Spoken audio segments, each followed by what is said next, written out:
We are live now. Hi, Janine. Hi, Debbie. How are you tonight? I'm doing great. How about yourself? Well, we're all trying to stay warm, I think, in the whole United States, aren't we? Terrible, great, crazy weather. But I'm happy to be here tonight because we're going to talk about ghosts and saying hi to some people that are popping in. Um, and I was just kind of, how we talk about some of the biggest states or the haunted houses in America and stuff like that. Well, I was just reading up on the Biltmore estate. So, you know how they say, oh, they think that people have seen things and sometimes they're thinking it's maybe hysteria or whatever. But I thought it was interesting that they have a headless orange cat in the garden.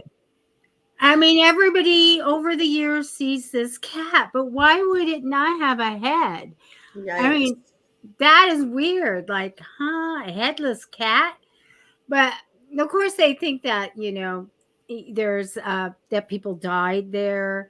I guess there's not, a record of everybody that might have died.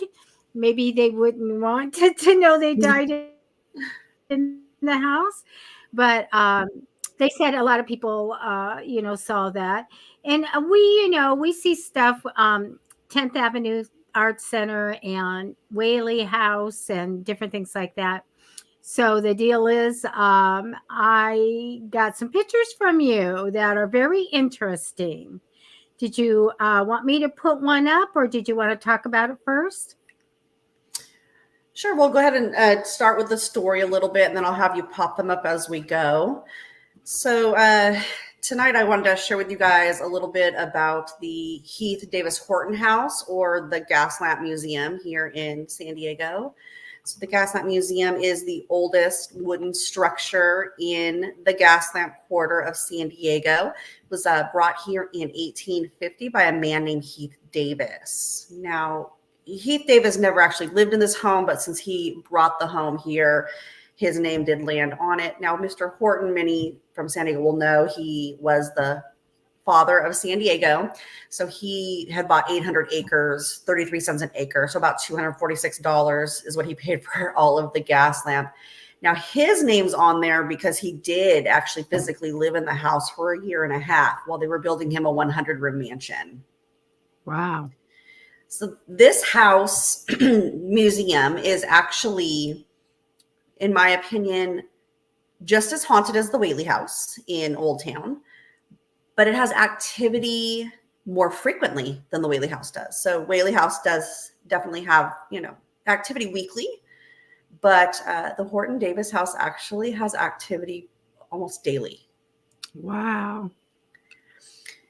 So for Yeah, my let me story, ask you a question. yeah. Do you feel like that there are new ghosts coming in? Like we would see there's in the arts center, we would see the ones that were really from the past, and then different decades. As I saw somebody more in the 60s, from 1960s clothing and stuff. So what do you think is keeping them there? The strength or a new ghost coming in?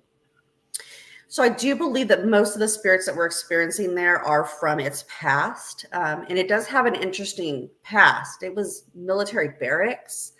It was, a private home. It was a boarding house for a while.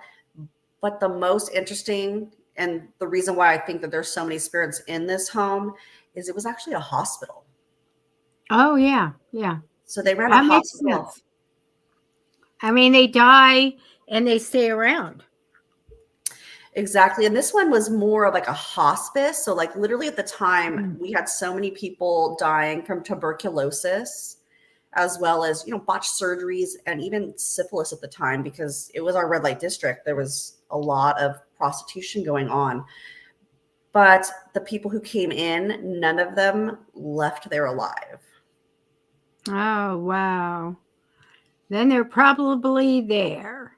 So you do you're there a lot? You do tours there or Yeah, so on my gas lamp walking tour that I give for Haunted San Diego Ghost Tours, we actually go inside the buildings. We're the only company to actually have keys to let you in after hours. And I'm there probably 4 nights a week. Oh, wow. So you're getting in on all the stuff. Do you have a hard time keeping them not, from going home with you? No, I actually kind of set up my boundaries before the tour even starts, and I've been going into the home for about 2 years now. So I've built kind of a relationship with the spirits there. As many of you know, I am a medium, so they do connect with me. So I have my boundaries in place. I pull my hair back in a ponytail, which is my sign that we're not going to be communicating in that way, but that they can communicate with the guests. And I always make sure that I say that they have to stay right Yeah, where they're right. at, and I'll be back to see them later. Oh, somebody said hello. Look at. Hi, Hi, Chris. guys. That's our paranormal buddy. Chris has like all the equipment, and we've had some really uh, fun. I think mostly it was fun. We've had some scary times as well, but always great to see Chris. Thank you for watching, Chris. Okay, so are you have any favorite ghosts? And I can't wait to show everybody. Please stay tuned because we got photos tonight. Yeah, well, my favorite uh, spirit that tends to be in the house is the woman who owned it while it was a hospice. Her name's Anna Shepper. She tends to kind of show up in photos as blue or green orbs.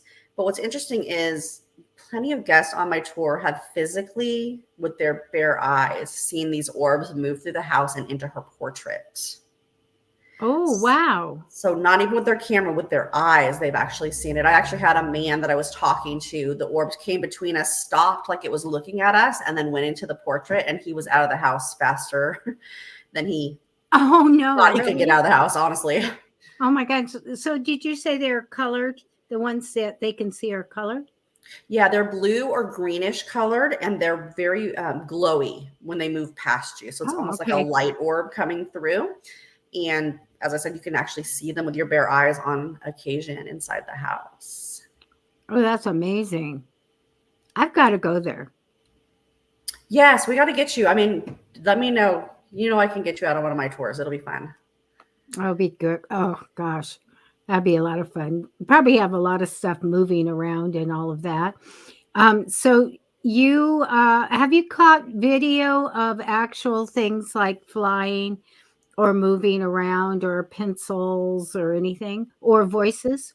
So I do have two videos that I will send over to you so you can share them with the audience on your pages. One of them is a light fixture that's in the living room area or the parlor area near a poker table and a wedding dress. And all the lights inside this building are actually original to the building from 1850. They were converted from oil lamps to electricity. So on one of the videos that we were able to capture, this gentleman was asking questions, and every time he would ask a question, the light over by the poker table would turn off and back on, like it was responding to him. Now, I was in another room when it first started, so I was seeing the flashing in that room, but I thought somebody was using flash photography. In the video, you actually hear me say that I thought it was flash photography, that I had seen it twice, and the girl that was next to me said, "Oh no, it was way more than twice, more like 5 times." And so eventually he's like, "Yeah, I was asking questions." And a girl said, "Yeah, he was asking questions and it was turning off and on." And then she goes, "Why don't you ask again?" And he says, "Is it time to go home?" And the light turns off and on. Oh wow. You're actually able to capture that part on video. The other interesting video that we captured just last week was we were in that parlor area. I was in mid sentence of explaining where they could go and where they could not enter. And about mid sentence across the room from me, the piano played 3 notes. It sounded like a lullaby. And I finished my sentence, and you just see me just pause. And I said, "Was that the piano?" And everybody's like, "Yeah." So literally, we all were able to hear the piano play on its own. Oh, that's amazing. I mean, and I've experienced all this stuff, so I know it's real. And uh, you know, I'm I'm excited that you have people that are not afraid. I'm there to see this, to experience this. Was there one time that one person really something happened to them? Do they pull their hair or they do any of that stuff? So people have said that they feel taps on the back of their shoulder, but when they turn around, there's no one behind them. One gentleman said he heard a woman say hello. He actually kind of felt her breath on his neck, but when he turned around, there was nobody in the room with him. We were actually there last week. I was actually just doing some social media for the company, so I was taking photos of another guide, and doors were moving on their own in the kitchen, which had a couple people ready to leave the building. They were kind of freaked out. But as we were standing there was nobody anywhere near this rope that divides the kitchen to the dining room. And the rope came flying out of the wall, taking some of the drywall with it. And it hit the ground so loud that everybody jumped and began to start vacating the kitchen area. Oh my gosh. That, sometimes, well, I've experienced, where they move things like this and they float things and stuff like that. But that's quite a thing to, that it got jerked out enough to lose some of the plaster and all of that. That's Yeah, crazy. that one just happened to have bells on it because the child spirits in that building tend to like to hang out in the kitchen. I always joke around that they're just like living children. They're always hanging out in the kitchen looking for a snack. And so we have bells because they like to ring the bells. I may actually have a video on my phone. We were in the kitchen that same night and a basket on the stove was waving like this. Yeah.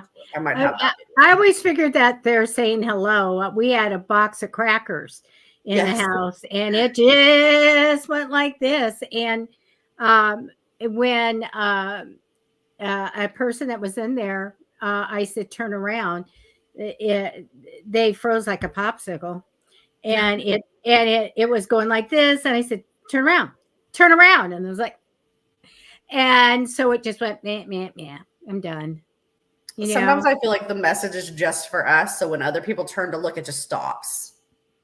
Yeah. Well, that person wouldn't look, but I think that there's something that's trying to convince that person that there's something in the house. Today, I was watching something downstairs. And so I heard, and I was like, this doesn't faze me. Okay. I heard something like, die, die, die. And I was like, okay, turned off the TV, went back and forth, back and forth. Do I hear that? No. Do I hear it? No. Is anything going around? No. So I was going, okay, time to clear the house. Get out that good sage and Palo Santo and that's I got a Palo Santo chimney, a little chimney. Nice. And I'm like, I had it outside, so now it needs to come in. Move you around. I noticed that when I walked in tonight to the office, that when I tried to shut the door, it pulled back. But they know they can't come in here. Yeah. So I went, shoot, there is somebody in the house. I got to take care of that. So anyway, I really can't wait to see these. Were these pictures all in that house? They were all inside that house. Okay.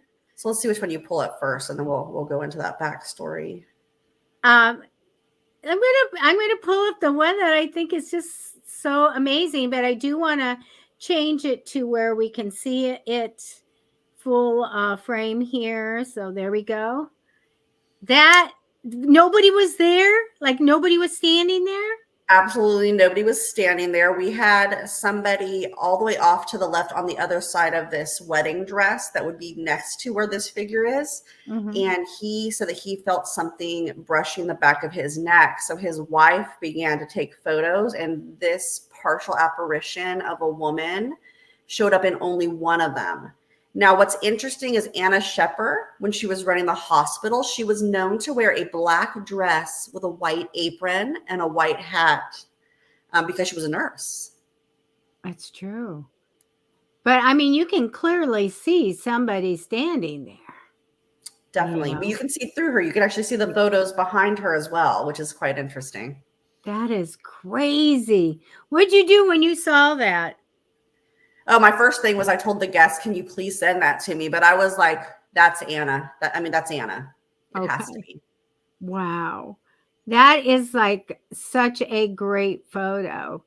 And what did they think when they saw it? Were they excited or scared Oh no, or they were super excited. She's like, I can't believe I caught my first apparition on film. Like she was super stoked about it. in a really, really good one?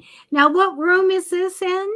Is This this is the parlor. So this is actually where Anna would have had her makeshift hospital. She had 19 patients crammed in that small little room.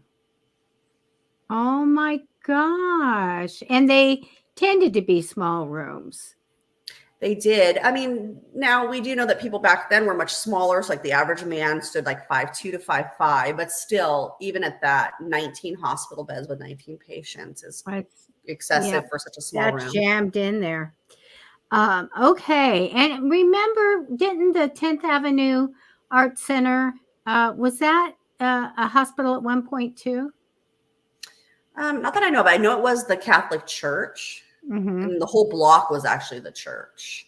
But I know that there is a medical physician that transported a spirit from World War II home with him, and it exited him in the church. Oh my gosh, that's crazy. Was that the English ghost? Yeah, that British soldier. Oh gosh, yes. I saw him when the first time I walked into that Art Deco theater. I saw him walk out, and I knew exactly, what this was, and he was in costume because it was a theater. He was in a lion's costume, and I was like, okay. So yes, we'll tell that story sometime because it's amazing. But let's grab another remarkable photo here. And I wanted to know if this is a mirror.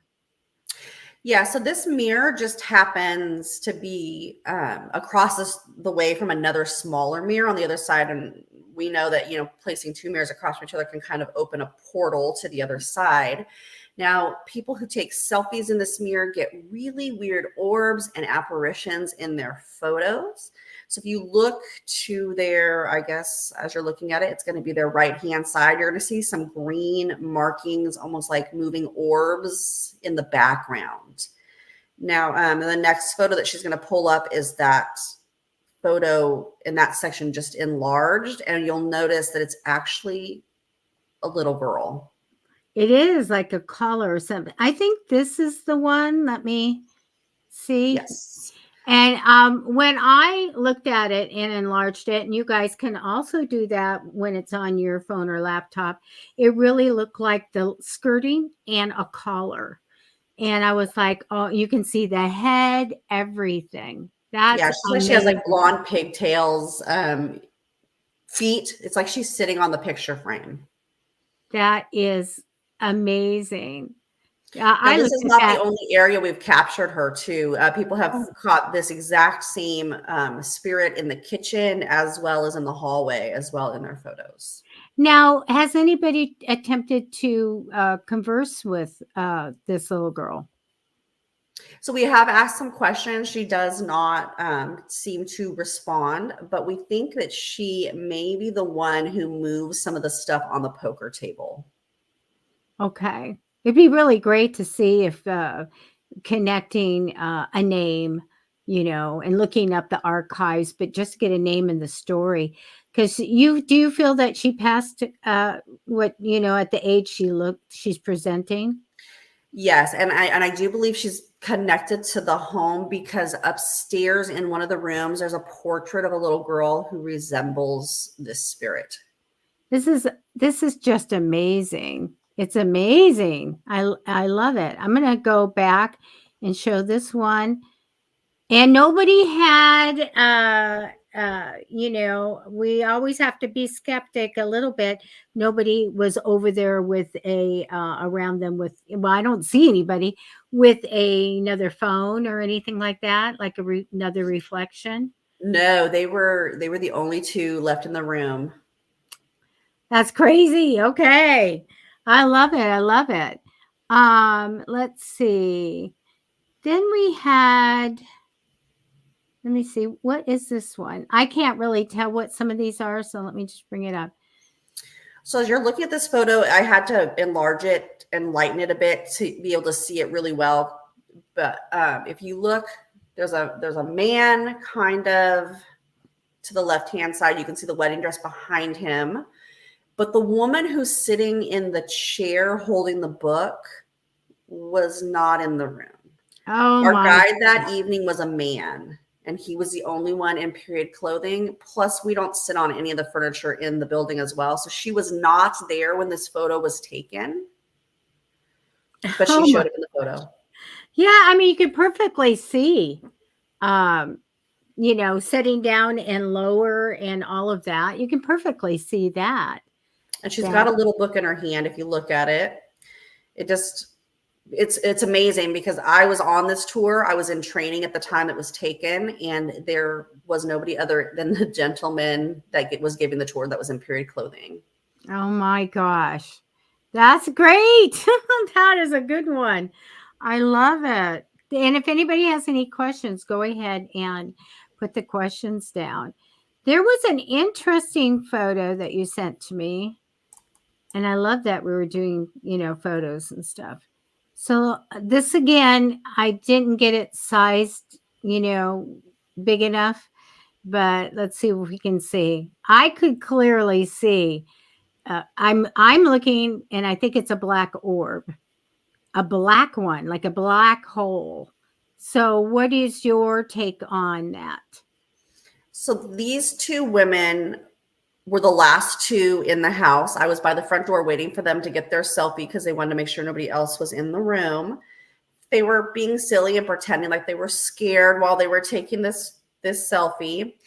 And that black orb looking thing, and I'll add the photos a little bit later so you guys can enlarge them and such, but that black looking orb thing, if you were to see the photo full size, it's the silhouette of a man's head as if he's sitting at the poker table behind them. Oh my gosh.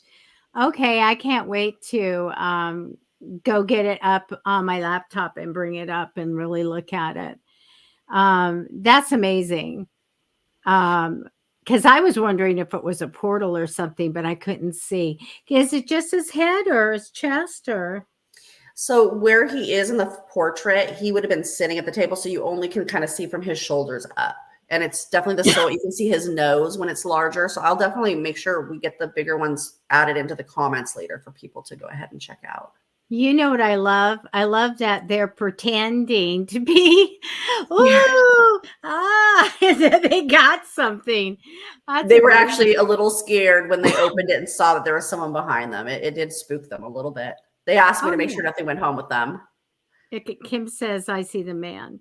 Um, that is the one thing, like, people will go through and everything's fine until somebody says there's a ghost next to them or they get their hair pulled or something.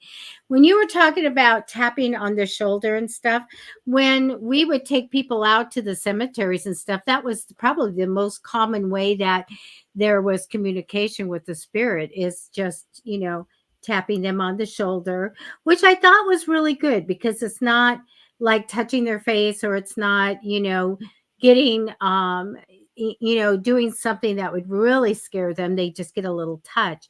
I remember though, one woman walking back to the cars is when everybody started getting touched. She had somebody grab her hair and just kind of pull it and yank on it. She was not worried about that at all. She thought it was great. She goes, "Oh, somebody's tugging on my hair right now." And I thought, "Oh, that's really good," because, people can really make themselves scared.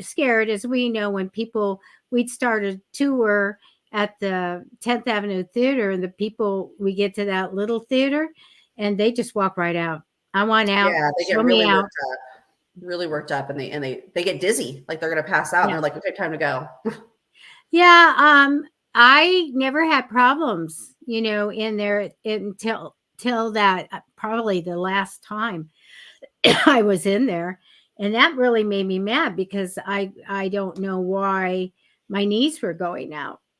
And I never have a problem. We go in and we have to usher a bunch of people out because what? They throw up, they get dizzy, or they can't stand. So we take care of them because we'd always have space blankets and water and all that stuff. But I went in and I remember going, oh, darn, darn.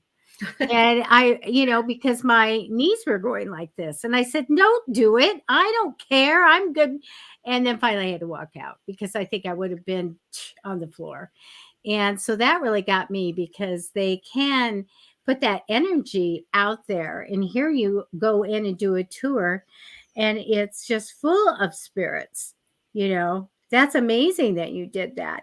I'm going to put up this first one again because I think it's so great, crazy. And I think we've It's got insane. more people that came in.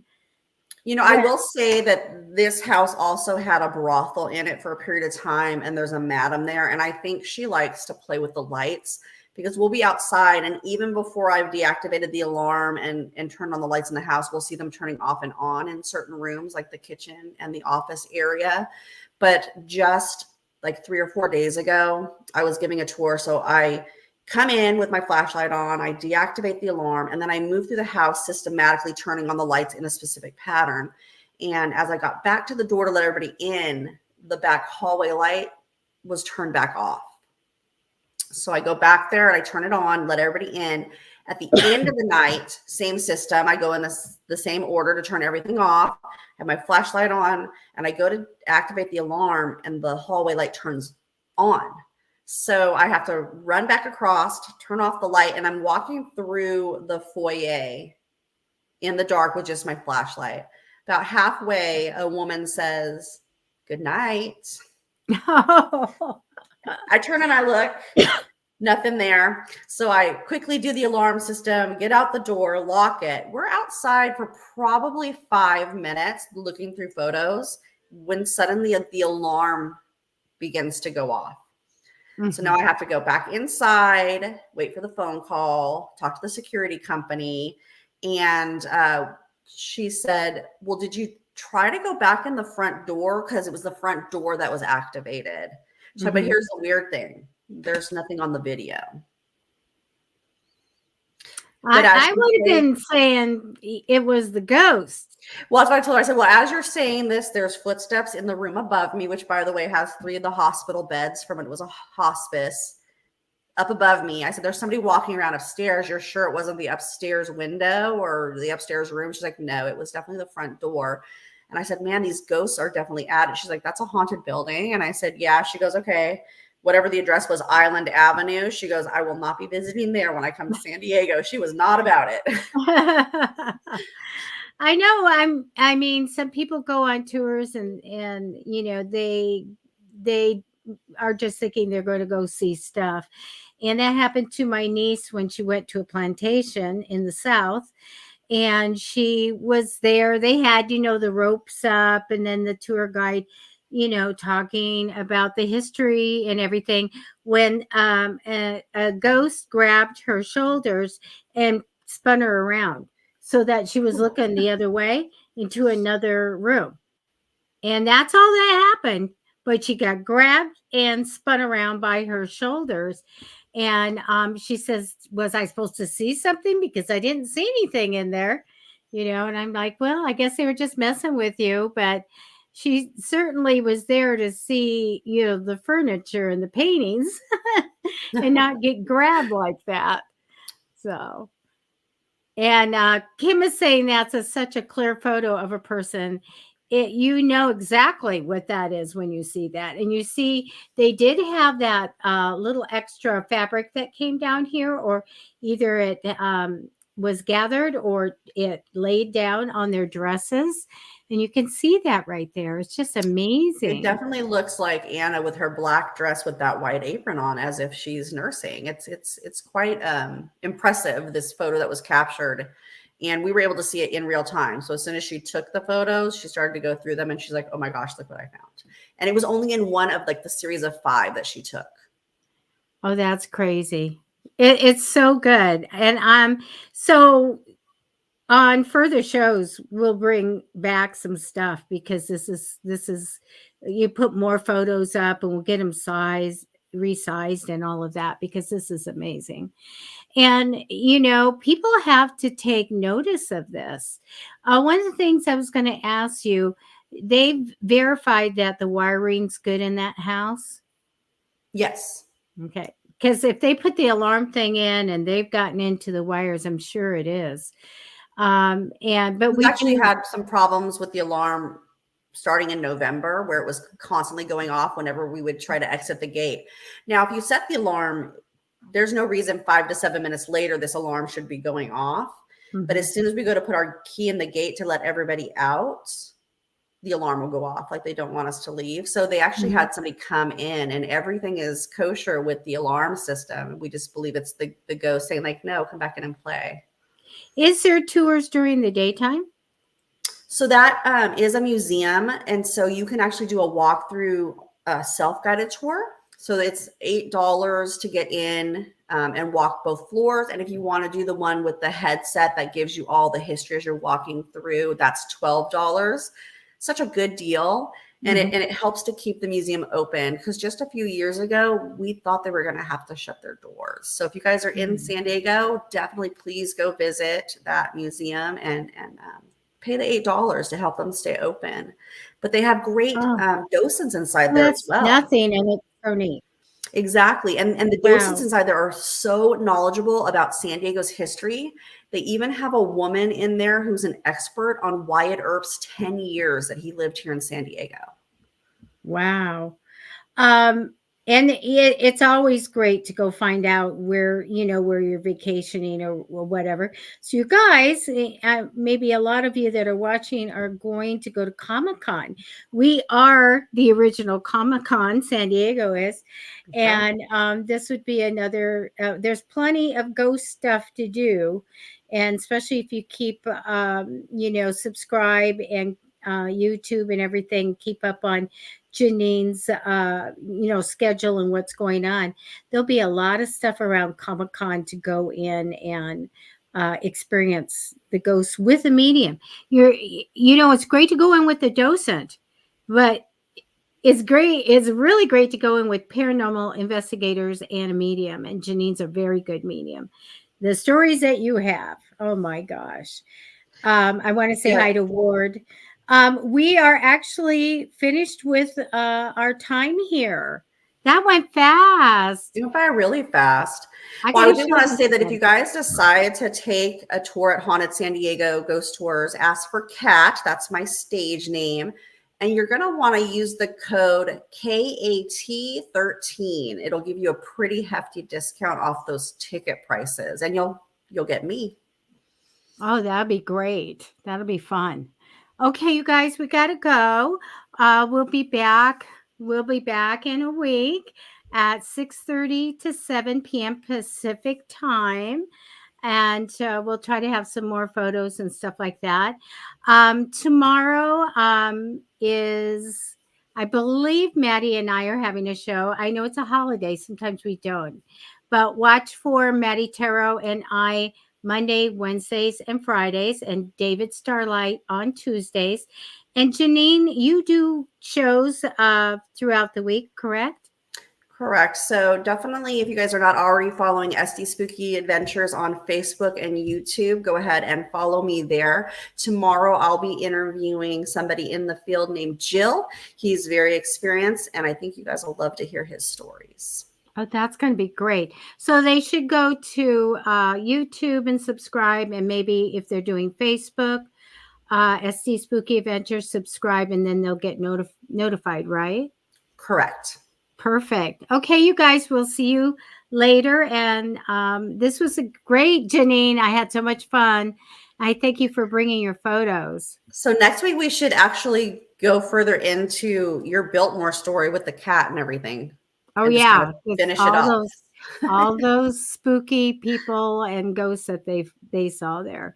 We will. So you guys have a good week, and we will see you later. Bye, Chris. Bye.